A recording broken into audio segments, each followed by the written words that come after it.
आज आपण दुधी भोपळ्याची खीर करूया।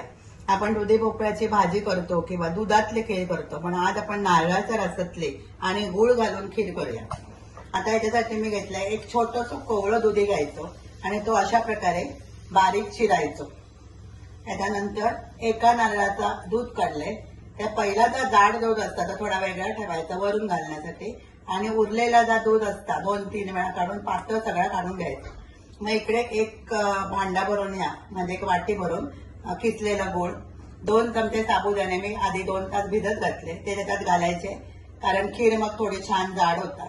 इकडे काजूचे तुकडे आणि मनुके आणि वेलची आणि जर असं अगदी मीठ। इकडे एक भांडा ठेवायला गॅसवरती जाड बुडाचा ठेवायचा, त्याच्यात अगदी एक छोटस चमचो तूप घालायचं आणि ह्या दुधीचं जे चिरलेलं दुधी असता तर सगळं त्याच्यावरती तुपावर परतून शिजवून घ्यायचं।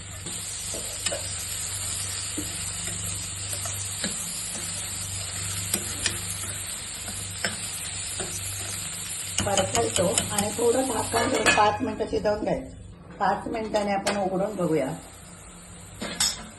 तर अजून थोडं दुधी शिजू द्या। आणखी 5 मिनिटं बंद करून ठेवूया।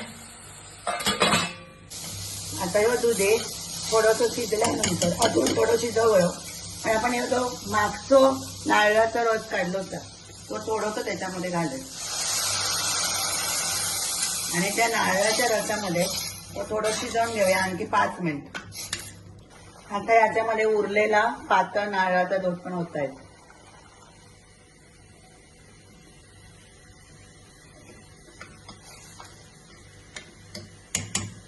मग घालायचा गूळ,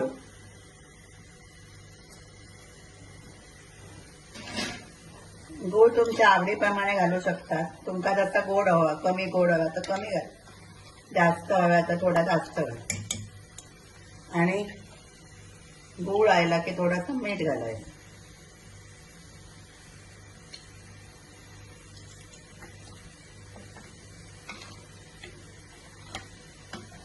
आता हे जे साबुदाणे भिजवलेले असतात ते साबुदाणे घालायचे आणि ते साबुदाणे आणि एकत्र थोडा शिजवून घ्यायचा। आता इकडे साबुदाणे आणि दुधी या नारळाच्या रसामध्ये आणि गुळामध्ये व्यवस्थितपणे मिक्स झालाय।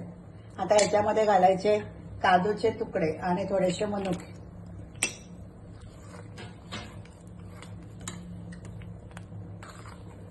मग घालायची वेलची पावडर। आता ही खीर चांगल्या प्रकारे जाड झाली सर। आता गॅस बंद करायचं आणि मग ह्या जा पहिला नारळाचा दूध काढलेला असता जाड ता ओतायचा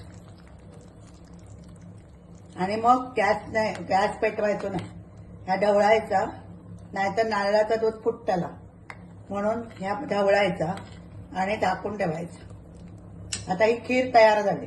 अशी ही नारळाच्या रसातली दुधीची खीर तुम्ही करून बघा, अतिशय मधुर लागता आणि कोण पाहुणे आले तर अचानकपणे तुम्ही करू शकता, एक स्वीट डिश म्हणून तुम्ही खाऊ शकता। ही थंड झाली की फ्रीज मध्ये ठेवायची, मग थोडीशी आणखी जाड असतली आणि एकदम सुंदर लागतली। आणि तर अशी करून बघा। आवडली रेसिपी तर लाईक करा, शेअर करा, सबस्क्राईब